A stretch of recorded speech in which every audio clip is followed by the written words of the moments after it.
নলছড়ে মাধ্যমিক উচ্চ মাধ্যমিক উত্তীর্ণ ও কৃতি সন্তানদের সংবর্ধনা দিলেন মন্ত্রী কিশোর বর্মন।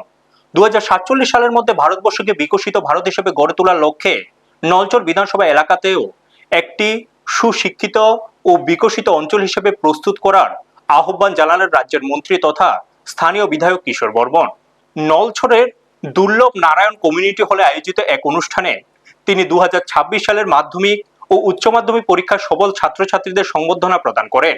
একই সঙ্গে নলছড়ের যেসব কৃতি সন্তান বর্তমানে স্বাস্থ্য, পূর্ত ও বন দপ্তর সহ প্রশাসনের বিভিন্ন উচ্চপদের দায়িত্ব সামলাচ্ছেন তাদেরও বিশেষ সম্মাননা দেওয়া হয়।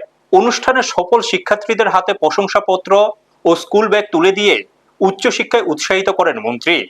উপস্থিত ছিলেন নলছড় পঞ্চায়েত সমিতির চেয়ারম্যান উত্তম দাস ও অন্যান্য স্থানীয় জনপ্রতিনিধিরা।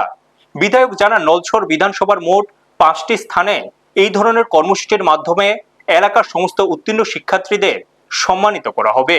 ব্যুরো রিপোর্ট, নিউজ তৎকাল 24।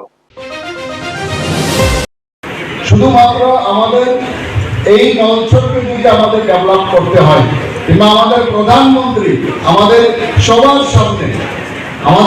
সামনে লক্ষ্যমাত্রা রেখেছেন 2047 সালের মধ্যে আমাদের ভারতবর্ষকে বিকশিত রাষ্ট্র হিসাবে গড়ে তোলা, সমৃদ্ধশালী রাষ্ট্র হিসাবে গড়ে তোলা, শক্তিশালী রাষ্ট্র হিসাবে গড়ে তোলা।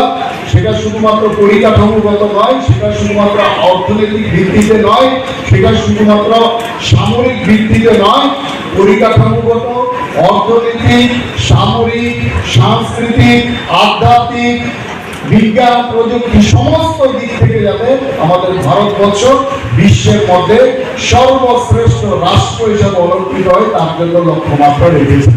আপনারা দেখছেন নিউজ তৎকাল 24।